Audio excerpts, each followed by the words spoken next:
We're back for another exciting episode of The Spicy Life. I am your relationship expert, magnetic matchmaker, Spicy Mari.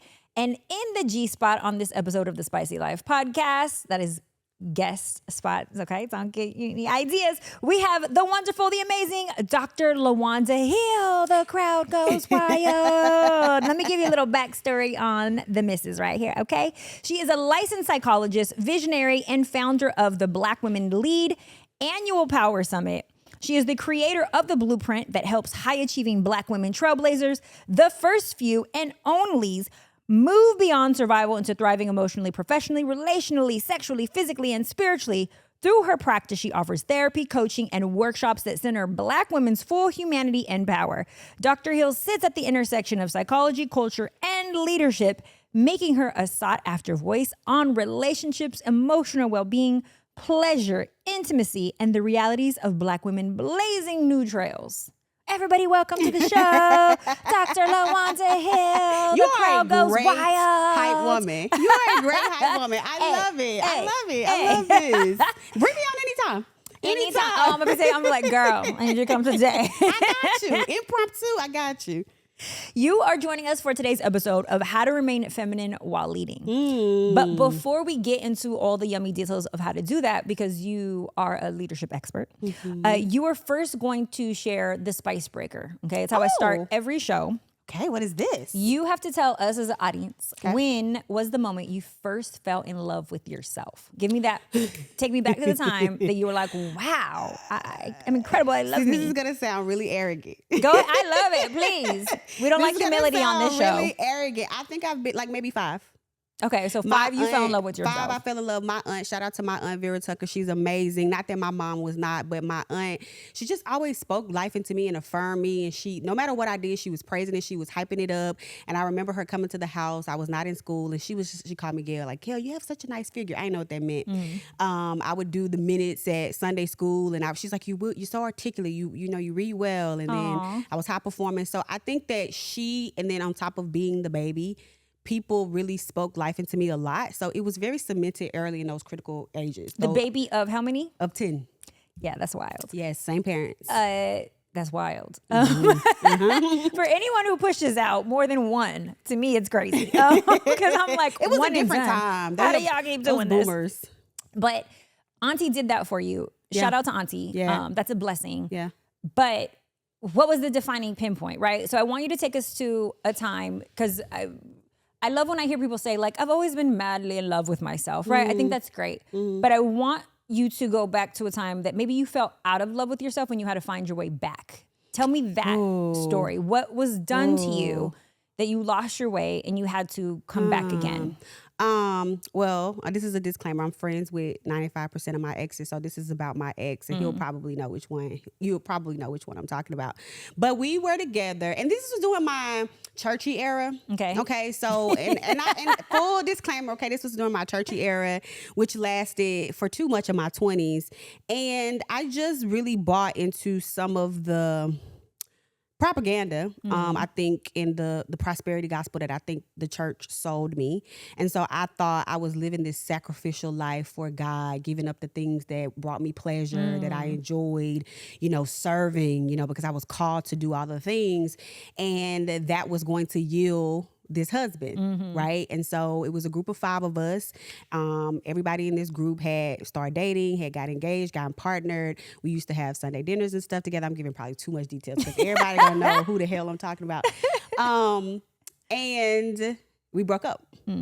And I internalized that breakup, I think, in terms of like my deficits or what I did wrong or, what I didn't have. And again, I think he's an amazing human. I love him. I'll love him forever. I think he's incredible.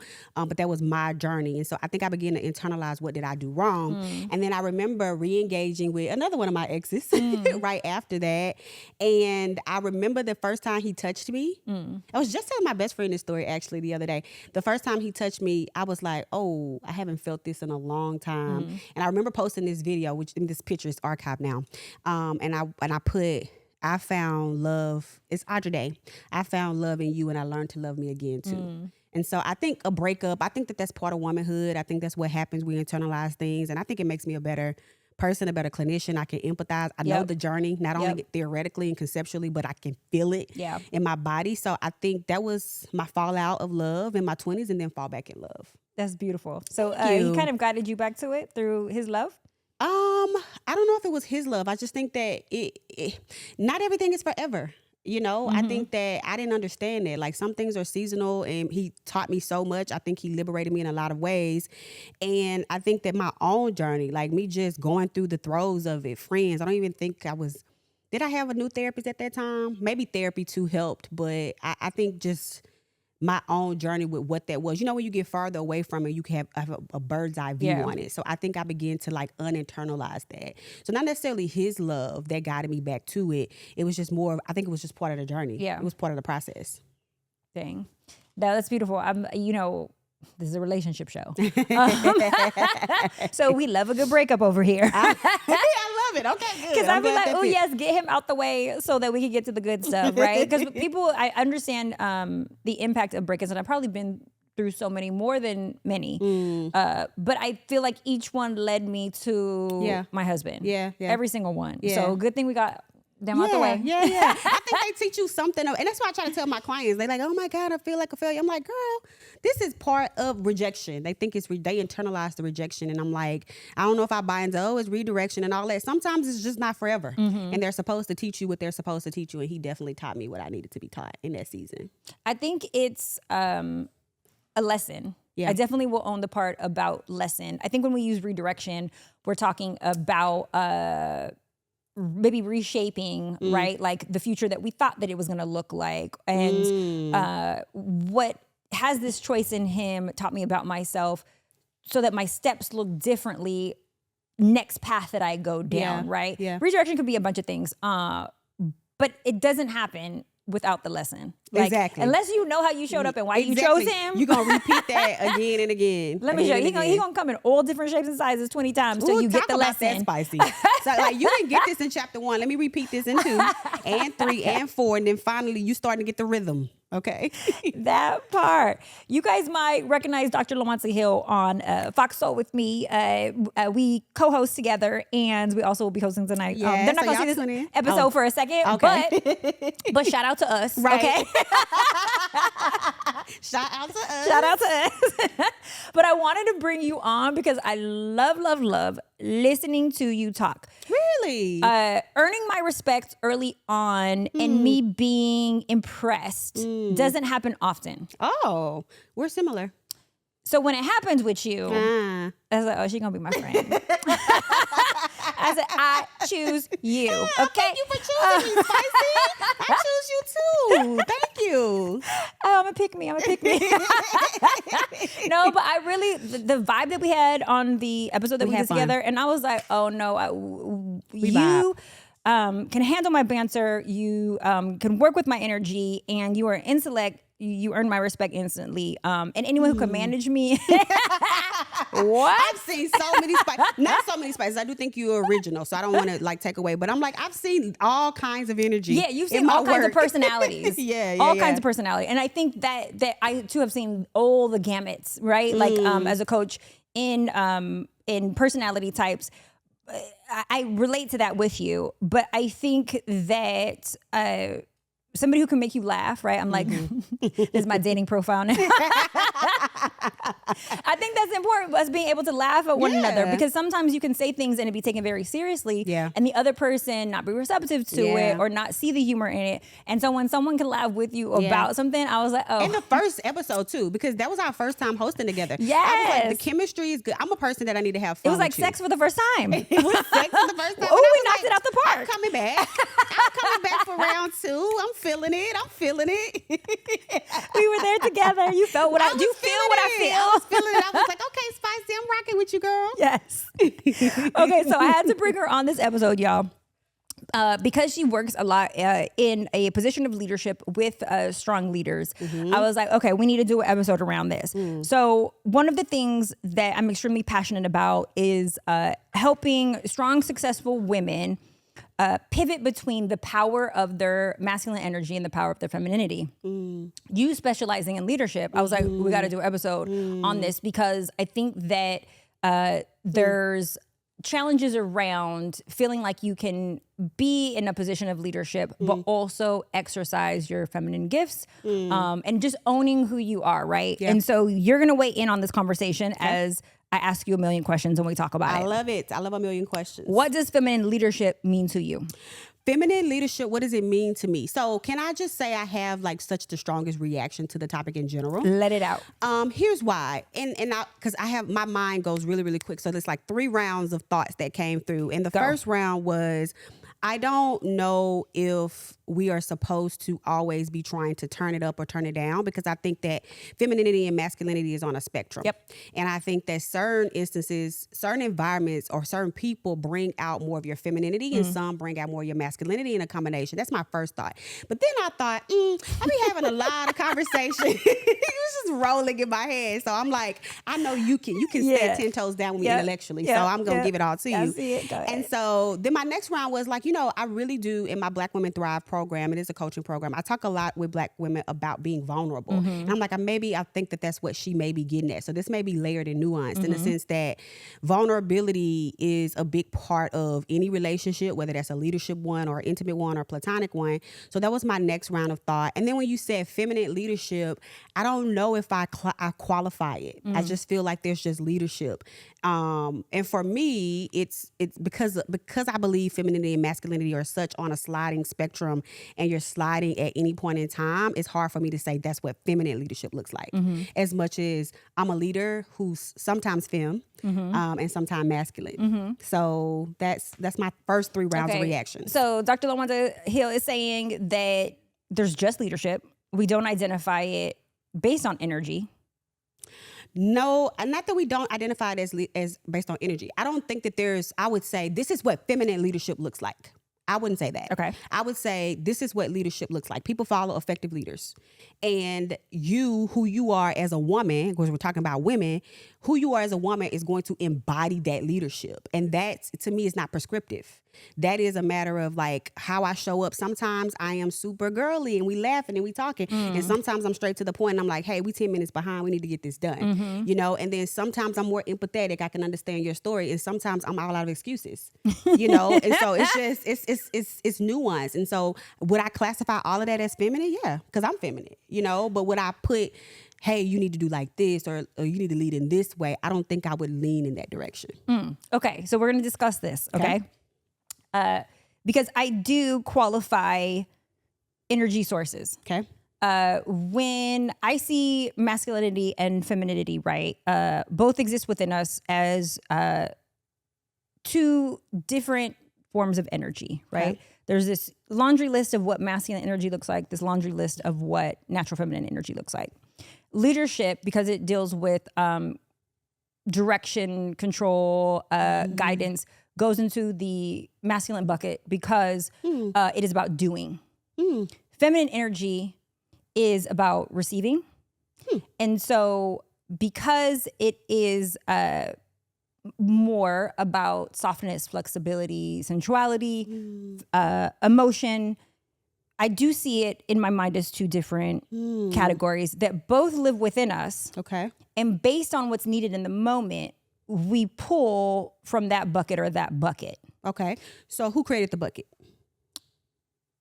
Your genetic predisposition, your environment growing up in the household that you were in, and the relationships that you've chosen to expose yourself all create the energy sources in which you pull from. So some of us are going to lean more into our masculine energy if that's what we've been influenced by or affected by. Okay. Some of us are going to move more into our feminine if that's what we've been exposed to. Okay. And at any point in time, we can choose, if we decide to grow in one area, how to lean into one that serves us, right? And so when I work with my clients, similar to you, we both work with a lot of leaders. Like we work with only powerful women, I'm sure. Yeah. So my powerful women are very much like, well, I also want a powerful man. So what may show up in the boardroom may look very different than what energy source they're pulling from to make the relationship dynamic work. However, I believe that if we're a leader, we are always a leader where you're just picking and choosing how that leadership shows up. Okay. And this is where you and my might agree on this. Men have to be led with making them feel like they're leading. So that may look different than when I get to show up at work, just delegating, commanding, and spewing out direction. Yeah. Okay. And that doesn't mean that I'm not going to still give that to my partner. The way that I deliver it on the platter is going to sound and feel and look different because that partner cannot digest it in the other energy source. See, okay, so now you're getting at for a couple reactions. One, I think that that's more personality than it is femme versus mask.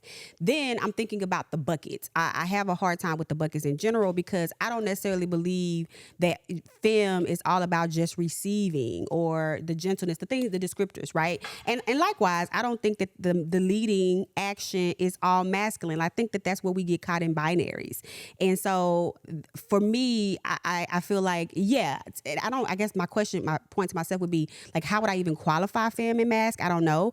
But to your point of the way in which I deliver it, I think that that's a personality thing, right? Because I have 7 brothers. So it's 7 boys and three girls. Good Lord, that's a lot of brothers. Yeah, it's a lot of them. So, but I'm just thinking about their different personalities and the way I show up and their reactions to me if I'm leading something or if I'm calling the shots on something similar or different than my sisters. And so I wonder if this whole idea of leadership and our delivery really is based on the personality of the person I'm talking to versus women having to lean more into that. Because I also don't, part of the reason why me and Spicy really respect each other is because we really don't be agreeing on, we agree on 50%. We have permission to disagree. We be absolute permission to disagree. Good intellectual debate. So this is why I really rock with you from day one. I was like, I don't agree with that, Spicy, but I like where you're coming from. Let it out. Because I also don't believe that you have to like make men believe that they're leading you. Like I think that's a man, at least the men that I've been with, have the capacity to be like, some things Lawanda gonna lead in because I'm stronger there, I'm more firmer there,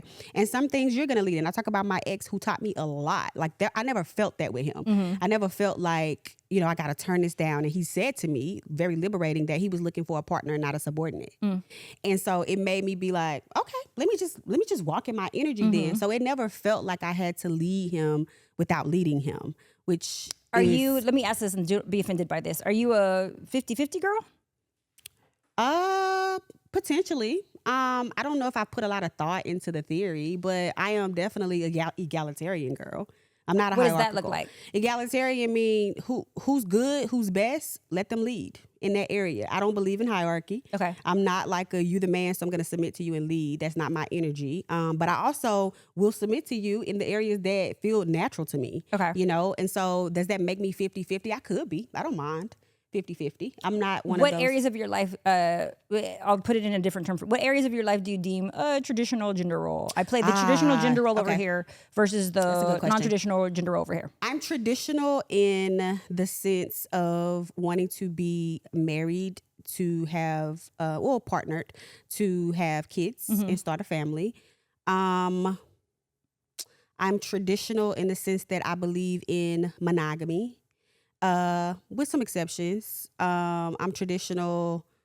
That's pretty much the basis of my tradition. That's it? Everything else I'm kind of non-traditional, unless there's some things that's just missing me. But I talk about this often with my friends of like, I'm a traditional girl when it comes to that, or dating even. I'm not going to flirt. I may pursue a man, but I'm not going to ask him to marry me. So I'm traditional in that. I may I've hit on men, you know what I'm saying? But I don't think that I am that much of a traditional girl. Okay. Where would you say that you're modern? Ooh, this is a good question. Okay, define modern for me. Modern, like I'm in the middle? You're defining it for me. Okay. Oh, modern. It's your definition of modern for your life. Modern, okay, I thought you meant like, I went politics. Okay, so modern in the sense that I could get on board with ethical non-monogamy. Oh, now we're getting spicy over here. We're getting on board with that.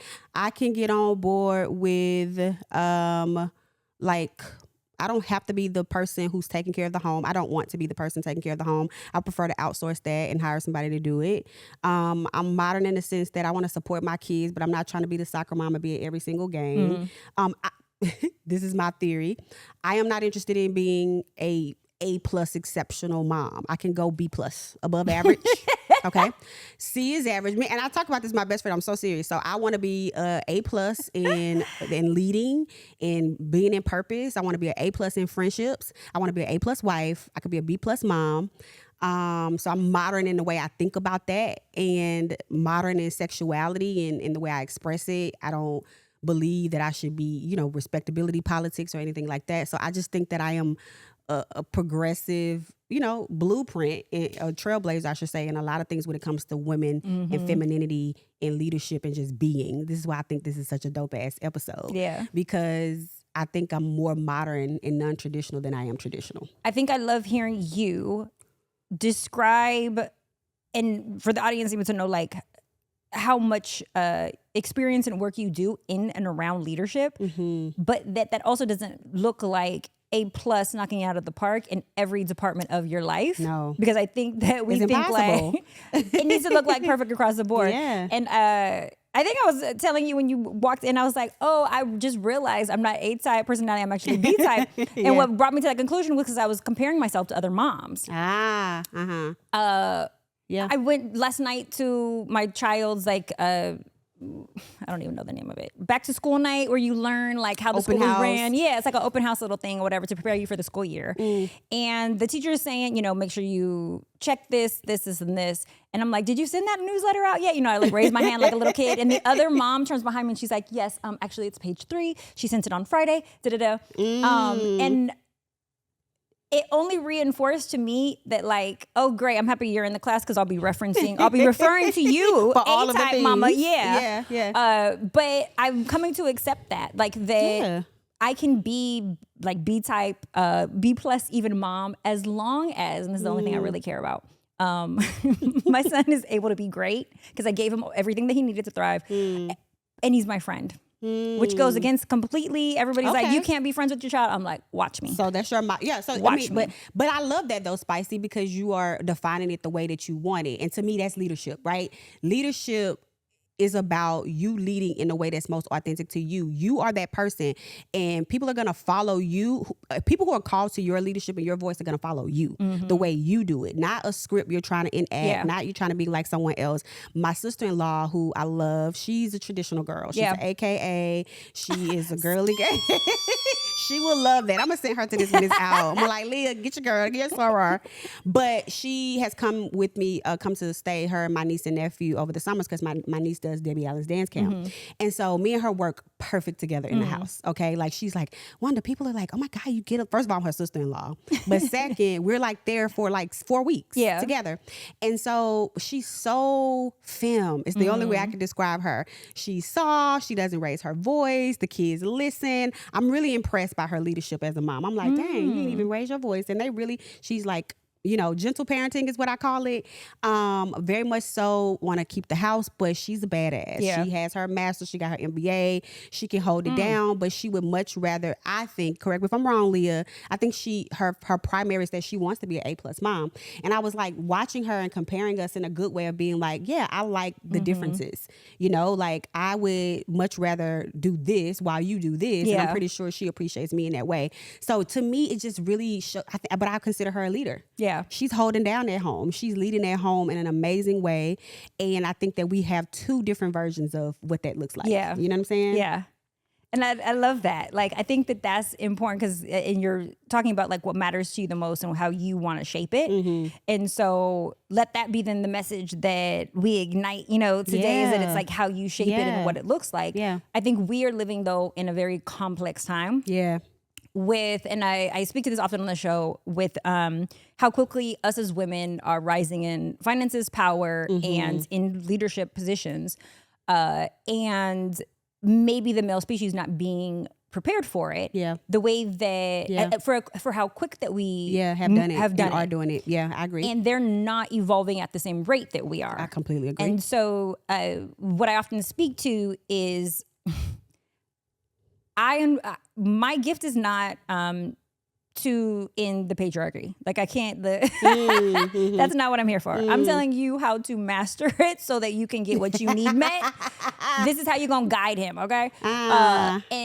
So before I die, I'm not going to be able to tear that down. Yeah. Okay. Nor do I want to, because I reap a lot of the benefits of that patriarchy in the sense of gender roles. And like you think that's cultural in part, given your identity? I experienced, Black Mexican queen. I experienced, Latina culture as more in adherence to gender roles. Not necessarily always 100% aligned, but more adherence to gender roles, which may make it easier. I'm asking the question, does it feel easier to subscribe to that? Whereas I feel like for me as a Black American woman who like not Latina, it's more matriarchal, right? And so for me, adhering to those more strict gender roles sometimes seem more cultural. And so while I'm not trying to end the patriarchy, I definitely don't like to play into it. Okay.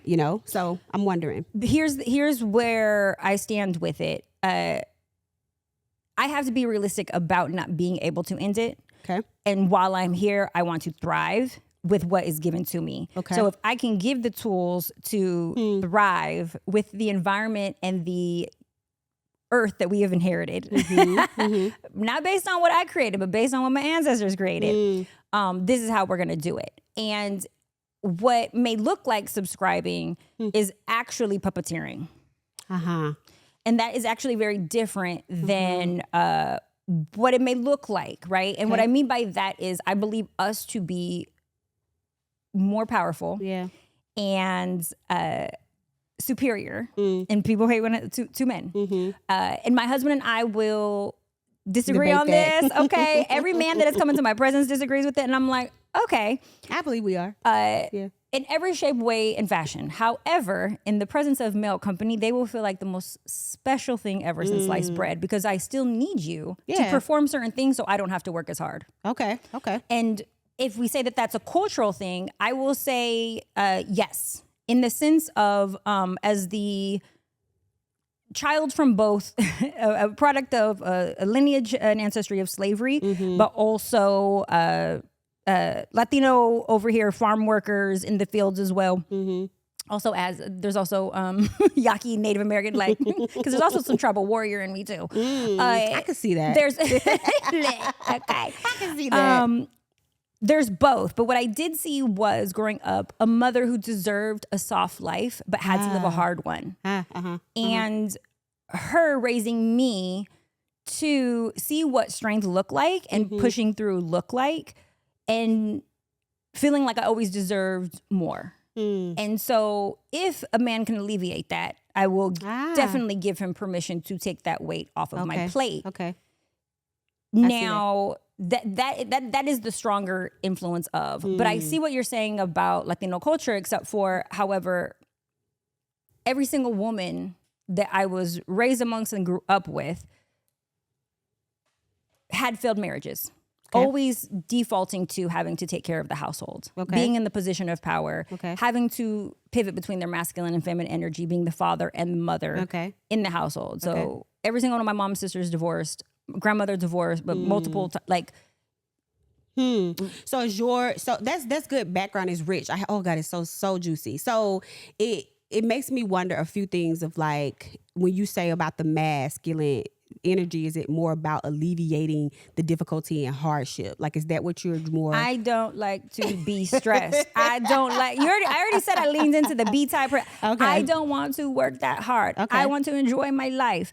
If that means, so I release having to control everything. Okay. And what that looks like is giving more of the responsibility for the hard stuff to my husband.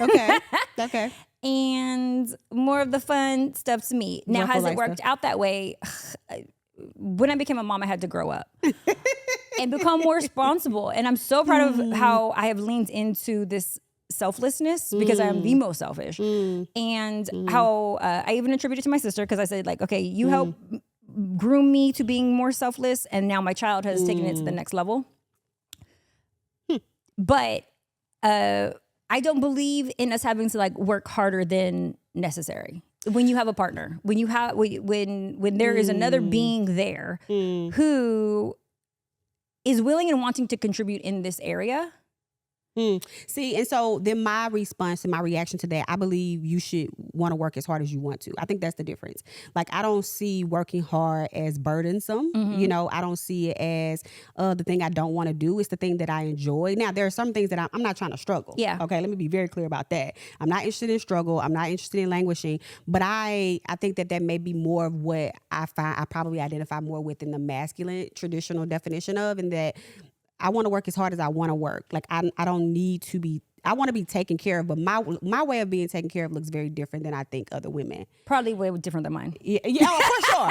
100%. A Spicy want to be kicked up, and she want to be cute, and she want to do her things. She wants to be, you want to be kept. And so I think that is more of a traditional girl to me. Like, a girl who wants to be kept and taken care of. And I think that I'm more of a modern girl in the sense that, you know, I'm not asking for you to keep me because I enjoy this. Like, I like doing this.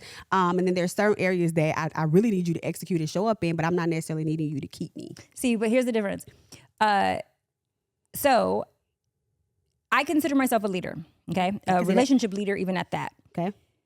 Where I believe us women have the privilege is that our leadership gets to be optional. Our working gets to be optional. Should a man decide, I'm only going to work as hard as I feel like, based on his emotion. Yeah.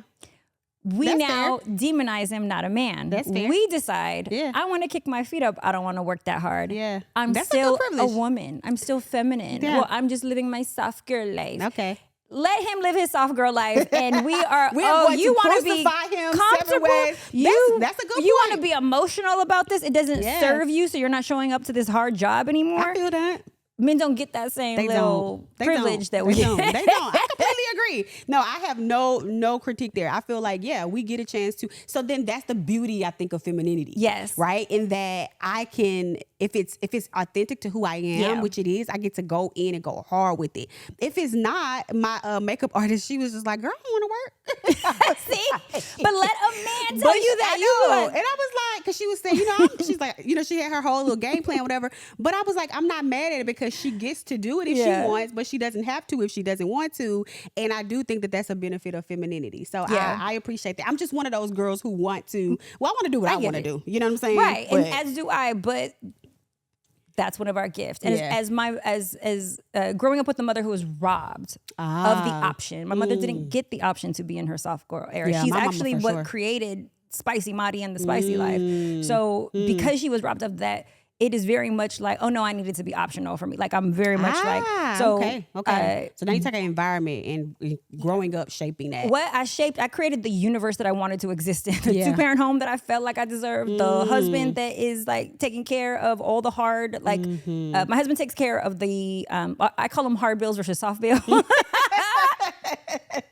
You know, he's paying the mortgage, and I'm like, we really need a vacation. My treat, baby, and we're flying first, right? I got you. I'll take care of all of that. The decor. Now, I'm not going to do it. I'm going to pay somebody We're going to have matching outfits. And so, and I am grateful for the privilege I can work as hard as I want today. That's fair. And not. And so I think that's what it alleviates. Where should he decide he wants to live the soft? Now you got me thinking like, okay, could I be with a man? Could you? That decided he didn't want to work as hard? No. So I'm traditional in that way. No, I need you to, if this shit hit the fan, I get, but this is why I said, like, I like to peel back the layers because I still figure out, like, there are certain things, of course, obviously by myself, I know where I'm non-traditional, but in that regard, no. Yeah. I need to feel like, now, if I make more than you, I don't mind that, but I need you to not be okay with, like, oh yeah, if things go bad, Lawanda got us. I need you to be like, I gotta hold it down. You're for like, my I know bag. I signed up for leadership, but I didn't mean like that. Not like that. You know what I'm saying? So yeah, I think I'm traditional in that way. With the caveat of leadership is the life we create for the levels that we want to. Well, that's fair. And women are like, listen, we get to do that, okay? And we got to live in this. And that's where I'm saying, like, that to me is beautiful. That's powerful. The other thing that I mentioned earlier about us being just so amazing and elevated is that we have the ability, right, to guide our partners effectively. We have influence. Extreme influence. If you choose someone who allows you to influence them, given the tools, I'm sure, that you and I direct, they probably can't go even further. But my husband and I have this debate because he does not think that women are superior. He thinks humans are equal. I'm like, blah, blah, blah. You don't really believe but that. I like that mindset. I was like, that's nice that you say that to me. I like the mindset because there's some men who are like, nah, we superior. So I'm like, no, baby, we're superior. He's like, prove it. Why do you think that? And my argument and debate was, we as women, should we use our powers effectively? Should we lean into our influence and our power and our abilities effectively? Have the ability to command dragons? Should they lean into their power? They command butterflies. I've heard you say that. I think you said command butterflies. I'm just saying. Yeah, I do think we are very Mother Nature. Hello. That's the metaphor because nature is uncontrolled. You don't want to play with Mother Nature. She got some predictability about her. We have predictability, the seasons, you know, when things are coming, but she is a force to be reckoned with. For sure. You know, the ocean, all the things and the elements. And so I think we carry so much power. And so my issue with patriarchy in general is that we give that up. You know, we defer that in the name of like keeping the peace, but you're doing a disservice to not only yourself, your family, the world, when we don't operate in the fullness of that. Like that, we are powerful people. What does it look like, right? So this episode is about leadership though. And so what does it look like operating in your full power? Ooh, like, okay. I think it's very, very simple in theory, nuanced in practice. Okay. In theory, it's operating from your most authentic self. I'm not filtering I'm being polite rather, but I'm not filtering my words. But that is filtration. Words. That's what? That's filtration. What? Being polite. What if I don't feel polite in this moment? Well, I don't think you should be rude just because I'm having a bad day. But what if I feel like being rude? No, that's called maturity, emotional maturity. I need you to at least be neutral. Okay, don't be an asshole. If you can't give me, yeah, I'm doing good. Don't be a bitch. Like, anytime be neutral. I feel like we filter, anytime we are not saying exactly what we feel like saying in that moment, that is filtering. That may be filtering, but or is that just not like refined? I think that filtering is good though. Yeah. I think that filtering is good. You don't like the word filtering? I'm saying it's filtering. Because filtering feels like watered down to me. Because I think that just from a neurological perspective, the first round that comes up is the most unfiltered. See, and I see filter as a cleanup mechanism. Filtered water, right? Okay. I'm taking the iron out of it. I'm taking all the hard stuff that can... The harsh. I'm detoxing it. Okay. And leaving you with just the minerals and nutrients that you need in that awa. I could go with that. Okay, filtered. I would say you're more polished version. So okay. in terms of leadership, I think, you know, it's be your most authentic self. What do I mean by that? Like, I am leading with my voice and my tone, definitely collaborative because I don't believe in dictators, but I'm leading with my voice and my opinions and my thoughts about what this should look like. I am owning every part of my 10. I believe everybody's a 10 at something. And some of us have multiple 10s. We've got a 10 and multiple things that we can do. I am not going to like try to make other people feel better and minimize that or dim my light or try to be someone else or align with someone else because only I can be I. So leadership is leading from that fullness. You know what I'm saying? And sometimes one of my bosses at Stanford, shout out to Bina, Dr. Bina Patel, I love her so much. And she was like, you know, Lawanda, you are she's like, you're more of an authoritarian leader. She calls herself a collaborative leader. And she said she was inspired by my leadership. I was inspired by her leadership. Yeah. She was collaborative. I was just like, I know how to find a team of 10s. You on a team, you on a team, you on a team, you on a team. Now I will respect and defer to your opinion, but I'm going to pick the team. And when I pick the team, everybody in here I trust. So if Spicy says, if you're my head of branding and you said, nah, sis, we're not doing those colors, we're not doing those colors. But I am going to pick Spicy because I feel like she's the 10. So I think that leading is like, what's authentic to you? That feels more authentic to me. Sabina, she's a collaborative leader, right? She's deferring. She's at the table. She's what I call a gentle giant. And so I think her leadership is effective. You know, I respected her. I revere her probably the most at Stanford. And so I think think, to me, to be a woman and be a leader is don't try to do it nobody else's way. That's the whole function of my practice, is the blueprint. You are the blueprint. Like, do it your way. Obviously, you pick things. You want to be emotionally mature. You want to be thoughtful. You want to be reflective. You want to learn from your mistakes. These are just like, I would call the icing, you know what I'm saying, to leadership. But the most effective leadership is you leading from who you truly are. What does collaboration look like in partnership, and what does you being a, what did you call it, aggressive or assertive? What did you call Assertive. it? Assertive. What does that look like in partnership? In partnership, it looks like, Because does it shift from Stanford University to Dr. the Lawanda relationship? Hill? Yeah. Like, For the relationship? That's a good question. So I could talk about it from the professional and then the relational. So collaboration to me feels like, I feel like all the people on my team would say this. I may have the vision, but that vision can be colored by your expertise.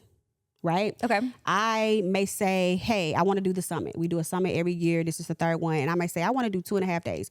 If my team say, you know what, Lawanda, I feel like people feeling 4.5 days because XYZ and XYZ.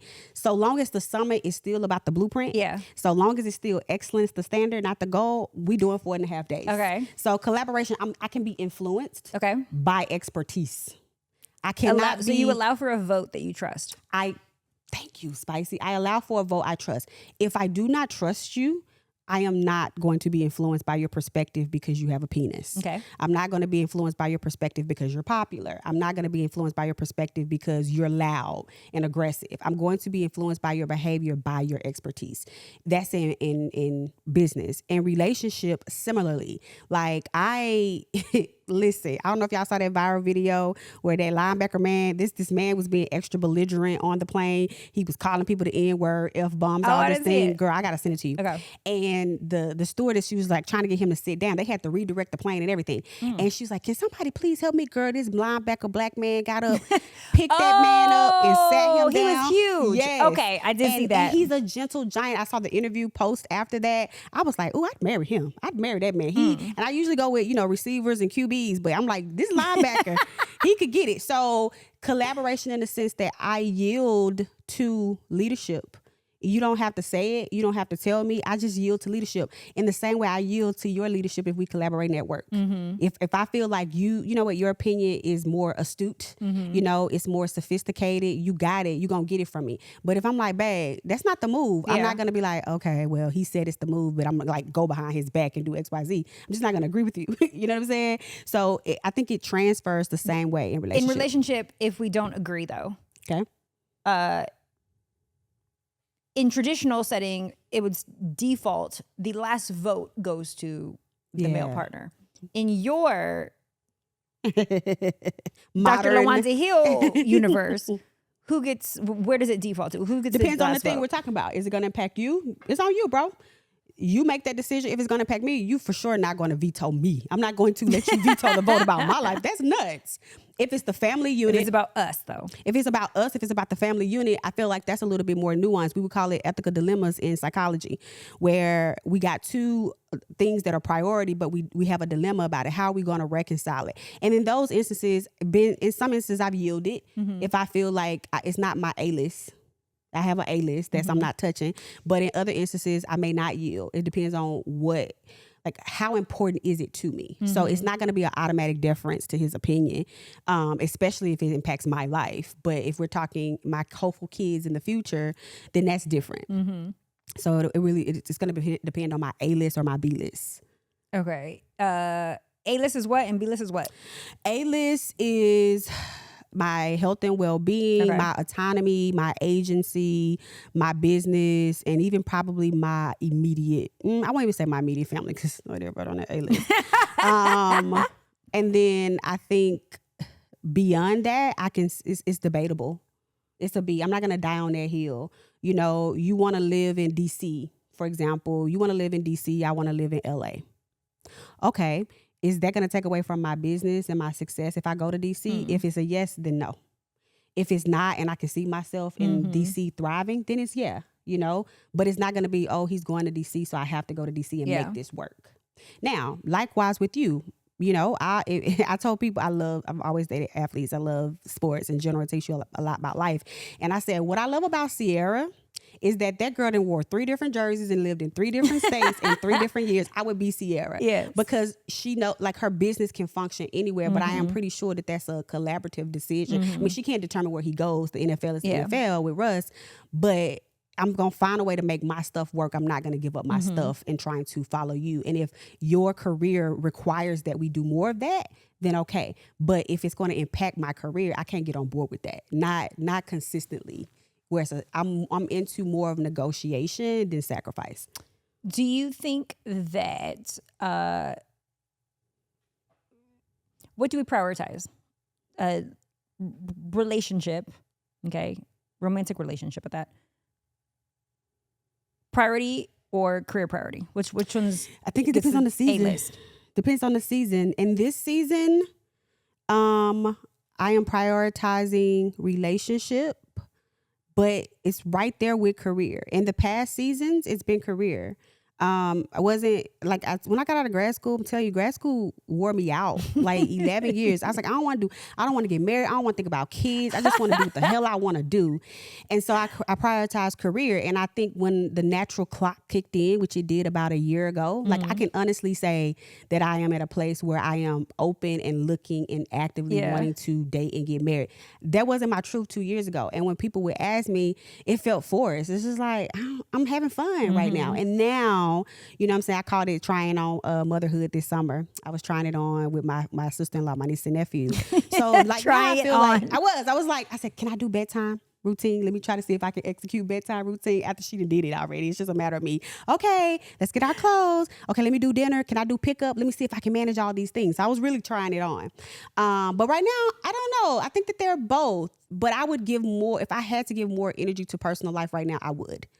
Like, I would not say that I would put my career to the side, but if I had 12 hours to spend in a day, I would give, a solid 6. I would give a solid 6 to dating and 6 to business. Why do you think that as women, we are forced to prioritize one over the other, to choose? Why are we forced? That's a really good question. Why do people want us to choose? Well, traditionally, men pick. So then we have to choose in the sense, we don't have to choose. I don't subscribe, okay? But I'm saying, how do I put myself in a position to, date? Right? Men have the benefit of when the light bulb is ready, they go out and they're gonna find a person. And women are kind of like, we can go out, but because I'm not asking no man to marry me. So it's about, when do I find the right person? So I think we end up having to choose one because of that, but also too, biology. Like if you want to have kids, eggs, fertility, how old of a parent do you want to be? And I think that that's part of it. Part of what the demand on women is what makes us sometimes feel like we have to choose because of the child rear. Now, if you're not trying to have kids, I don't necessarily know that you always got to pick. If you're not trying to have kids, then you're not up against a clock.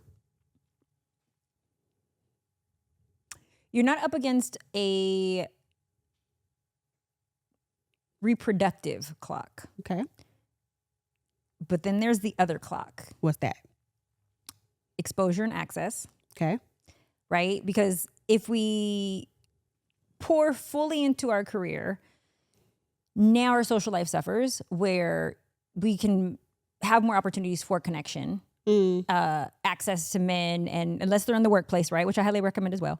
Yeah, that's the top 3. Zeta colleague. Yeah.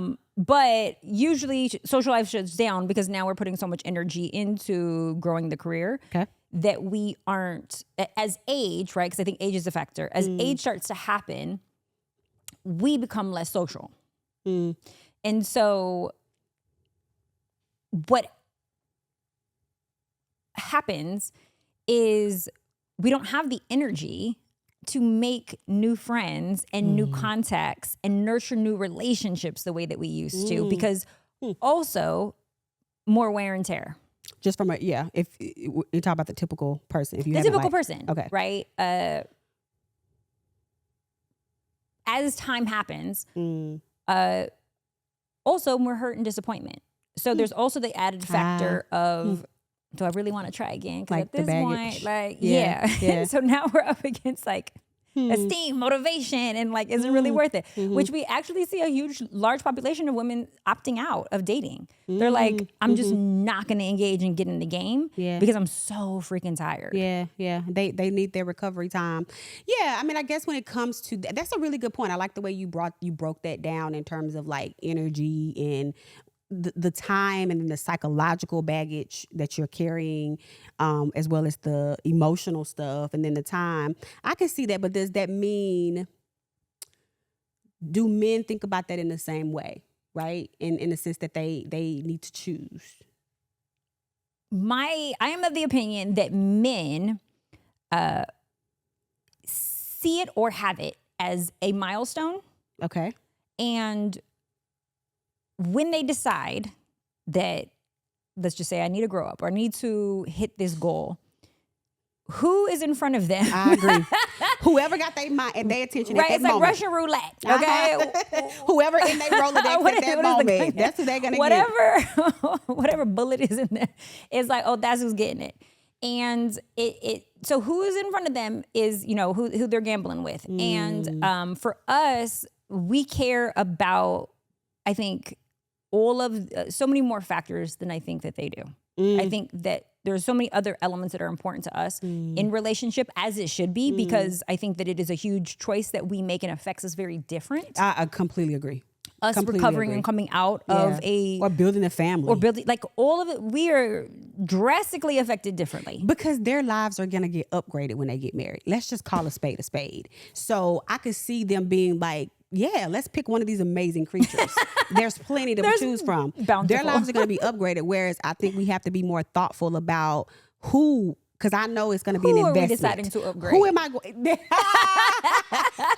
to upgrade? Who am I going to upgrade? And is it worth my investment? Correct. Because I know I'm going to give it to 100, but who's worth my upgrade? So I don't know. I do wonder though. You got me really chewing on the question because I'm not really quite sure. I feel like we should have to choose. I really don't think we should have to choose. I think the only thing that it really distills down to is the time. Like if you're saying, and I tell my clients is, you say you want it, how much time and energy are you putting towards this thing that you say you want, right? Because the proof is in the pudding. So it's not necessarily that I'm choosing. It's what am I prioritizing? Maybe I think that's a better word. It feels, because you can tell language matters to me. That feels better to say, what am I prioritizing in this season? In a season of my life, in my 20s, it was my education. Yeah. In my 30s, it was about building my practice and building my career. And going into 40s, it'll be about trying to build a family. Yeah. And so I didn't choose education, or I didn't choose education against a social life, but I prioritized these things, and it was evident in my pursuits. I think that's what it feels like for me. It's evident in my pursuits what I'm prioritizing. Am I prioritizing expanding and getting new friends? I feel very solid in my friends. So that's not a priority right now because I just nurture the ones that I have, So I think that it feels like prioritization. Like in seasons of life, women have to prioritize what is important to them, and because you only have 24 hours in a day. In a household, okay, you believe that leadership looks like who is strongest at X, Y, and Z, right? And who enjoys it?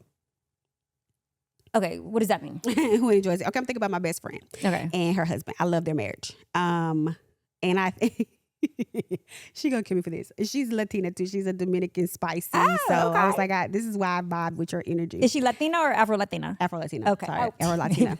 Okay. Dominican and black. And so what I love about their marriage is they do things in like a egalitarian. I'm pretty sure she probably do the soft bills. He do the hard bills.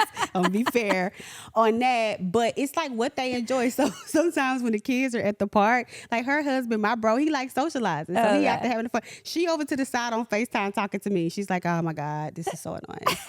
I don't like this, but we're here. So she's there. But he's owning that. He enjoys the because she does all the cooking. She likes the cooking. She likes to do, I don't know if she likes it as much as she she wants to do it. So she does all the cooking, but he does the laundry, he does the cleaning. They have different rooms that they clean. So she's like, I will not touch that bathroom. She does all the home renovation, everything, every quarter I'm looking like, what you doing now, Bigfoot? What room you renovating now? So she does the home building, but he has the laundry, he does the yard. So they split, and it's part of it is based on what they just split arbitrarily, but then part of it is what she don't like, what he don't like.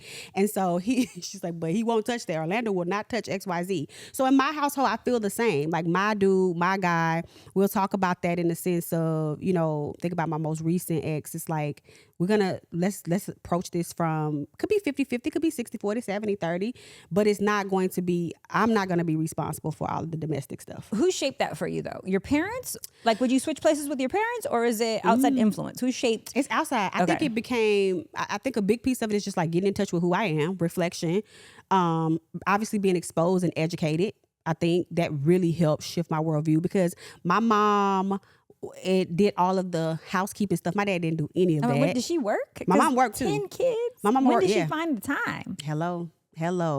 She should have had the soft life too. But she worked, and my dad worked when he felt like it. Did mom have to work? Mama had to work. Okay. Mama had to work. We wouldn't have gotten taken care of if mama didn't work. But I didn't see that model. My parents were not the model for that. I think it has been a collection of people I respect and that I have seen, and I can see their happiness, and I see that it works for them. My brother, Ken, has modeled that very well. But then my brother, Tony, they're in a very traditional relationship. She's black looking too. So they're in So she know how to pick 'em. My brother and his wife have more of a traditional, and then my other brother, who's married to a Black American girl, I can see more of myself in them. So I think it's been models that I put together, really. And then I think that they did a good job of giving me different models and me saying, what would feel good for Lawanda? What do I want? Let's test that out in relationship. In the workplace, why do? Let me ask, why do? In the workplace, why do? A lot of women feel like they can't lean into their femininity. They actually have to lean into their masculinity to create results. Sexism. Very clear. Sexism has demonized femininity.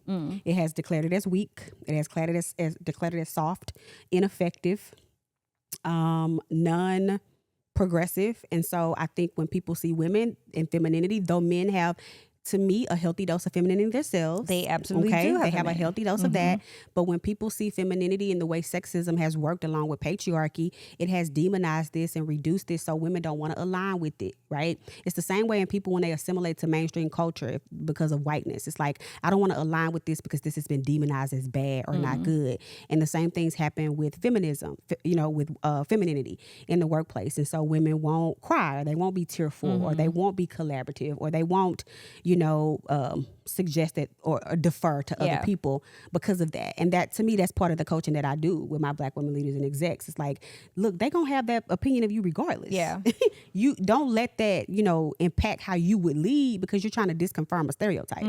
If you feel tearful, you feel moved, be moved. Now, I'm not saying that you need to cry every single day, okay? But if you're feeling impactful, if you're having an emotional, I was just coaching one of my girls, right? My clients this past Tuesday, who's in investment, and her having to play with the boys. And I'm giving her the framework that we use to have these conversations. And she's like, do I want to say that I'm feeling, I say, you can say I'm having a strong reaction. I feel very frustrated by that. That doesn't take away your impactfulness. You don't have to say, I felt belittled, I felt disrespected, I felt XYZ. You can, but you can just sum that up and say, I'm having a strong reaction about this, and I want to have some conversation, because we all feel. But we admit that there's a problem should she say those things. I don't think it's a problem. Like, I do think the way they receive it, the reaction to bias. I think that and I told her this, if you say that, but I got you, sis, because they're going to have a bias, but I got a response for that bias. So know that. Just the same way I tell if you go outside with a bonnet, people gonna judge you. They're gonna say you ghetto. That don't mean you shouldn't do it, but you should be prepared for that reaction. Be prepared for the reaction. Be prepared for people judging you if you do that. I think that's real though, right? It's like, okay, if you want to, tear down walls and, but just know what it's going to look like. And I think, and I think that's why I'm so I'm probably not going to see the patriarchy, I'm not going to see that ended in my day, but let me just tell you how to thrive within it. And what it looks like redefining your household and, you know, what you want growing up, which I think that you hit on. We each get permission to define leadership in career and relationship the way that we want. Right. Now, you have an event coming up. I do. So you're going to talk to us a little bit about what that is. Yes, we have the Black Women Lead Annual Power Summit. So this is for all of the women, all of the baddies, Black women leaders, execs, the trailblazers, the first, the few, and the onlys. I call them, they're often the first woman to be doing what they're doing. They're amongst the few at the table, or they're the only.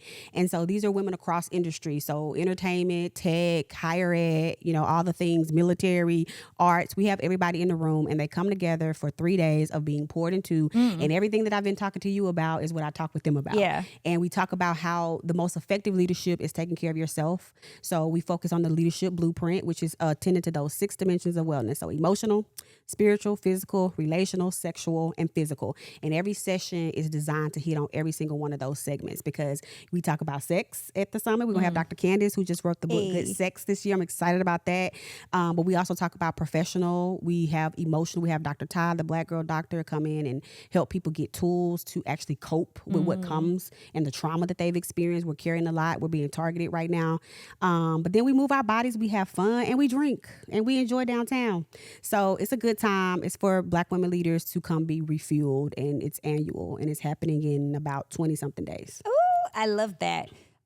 On the topic though of leadership still, why does it feel like some of us are retreating from leadership? Why does it feel like It's heavy. everything that I'm hearing on the internet these days, Yeah. especially from men, is that we don't want a boss babe. We don't want a boss babe. Ooh. What message is that sending to us? Yeah. Yeah. You need to grow up. Like, I filtered. You see, 3 rounds came up and they all were insults. And then I decided to go with, you need to grow up. You don't want a boss babe, but I would say it's a lot of men that do. It's every man I've ever dated wanted a boss babe. My brothers, half of them want boss babes. You know, my friends' husbands want boss babes. They married to some boss babes. Yep. So, and guess what? We're not everybody's cup of tea. And I feel like that is not my experience. I have dated men like that who I told them my aspirations, and they were like, you can't do that. That's too high. That's too much for you to try to conquer that, right? I was like, I want to work for a radio station. I want to be on air and be a radio person. That's just go get you a regular schmegular, like 9 to 5, right? Left that relationship, okay? Good for you. And then found myself on KJLH 92.3. Hello, somebody. So then he had to hear my voice when he woke up in the morning. Yes. But I knew that my husband was my purpose mate, because when I told him my vision and my dreams, he was like, okay, well, let's talk about how we're going to get there, right? How we are going to get there. Yeah. And I do laugh though, because I say till this day he will also try to take credit for like, well, you know, you didn't start like achieving what you really wanted to go until into. Yeah. So it hasn't been my experience in my marriage for someone who wants me to shrink. Your person. My person. Yeah. What I have experienced though that I have talked about on this podcast before that I didn't expect was jealousy of him. Because he was our stability, and I was the person that was an entrepreneur climbing. And when I started down that pursuit, he was like, oh, well, I could do that too. So you're writing a book? I could write a book also. Oh, you're still writing your first one? I'm on number 2. And I'm like, now, you inspired him. I know, but you inspired him. He said, I'm going to take it and run with it. Yeah, and I've talked about this before, but it's also the most attractive thing about my partner, right? He could take something and be like, oh, you're creating curriculum? Let me make 3 curriculum. What takes me... I'm traditional in that way. That's attractive. That what? What you just said. Like, I don't kind of mind if you can outperform me. So I really don't runs laps that to around me is sexy. I think that I'm a traditional girl. It is extremely sexy. Yeah. Love it. Yeah. But for a moment, I was jealous, and I admitted it on air, and I admitted it to him because it wasn't that I wanted to create what he was creating, because it was different. It's around like finances, right? And mine's around relationship, but now he's doing marriage and finances with me. What I was jealous of was his A-type personality of efficiency, because I'm like, dang it. He got if I it. could. But what I fueled it into was inspiration. So now he was inspiring me. I can do more. I can manage this. I can find my way back to self. I can, That's another thing. because it was also during a time of like postpartum for me. Okay. So instead of allowing that competitive jealousy to take over, I also recognized with my tools what was going on and was able to channel that. But pure inspiration, like inspiring each other. And I think that you can find that type of partnership. But when you have the person telling you you can't do it, it's too much, you got to run from that man. That's not your person. Yeah. And I do think that so to me, I honestly believe this in my heart of hearts. One, you just showed me another part of me that's traditional. I do want you to be able to lead in that way and inspire me, but I do want you to be inspired by me as well. Okay? Yes. I want you to be like, damn, my girl bad. You know what I'm saying? But I love to be like, that's my man, girl. Yes. You know, but also to the point of these, I don't want these boss babes. That you listen, quote me, troll me, whatever. That is insecurity. That is deeply rooted insecurity and jealousy that you need to heal, because that's a wound. There's no, even if you're a traditional man who still want traditional roles, my brothers are that way. Some of them, not all of them, but they're not like, but you can't do that. And I don't want that. I'm not turned off. They just may prefer more of a traditional girl. And so I think that when you are saying that, when I can't even take them seriously, because I'm just like, bro, you broken.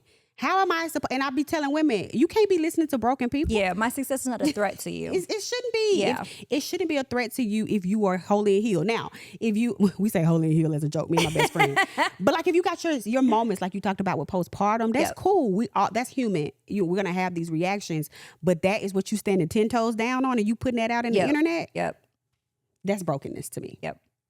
Agreed. I want women to feel empowered in listening to this episode and like they can shape the reality and the life that they want, and connect with the partners that they want that will support them. You're doing it right now. You're dating with intent, right? And you are open. Your energy's open while also accomplishing at the same time, and then helping other women in their leadership positions. Right.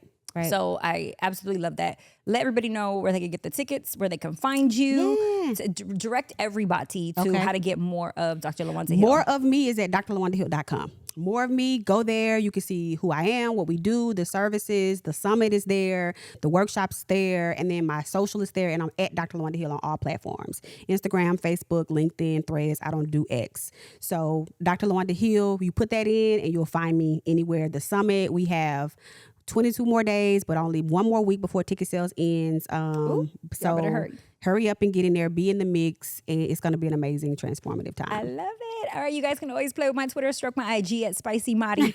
Go to the spicylife.com, click and subscribe to the Spicy Life. Schedule a consultation should you need it. I am here for you. And there you have it. You have just been spiced. The Spicy Life.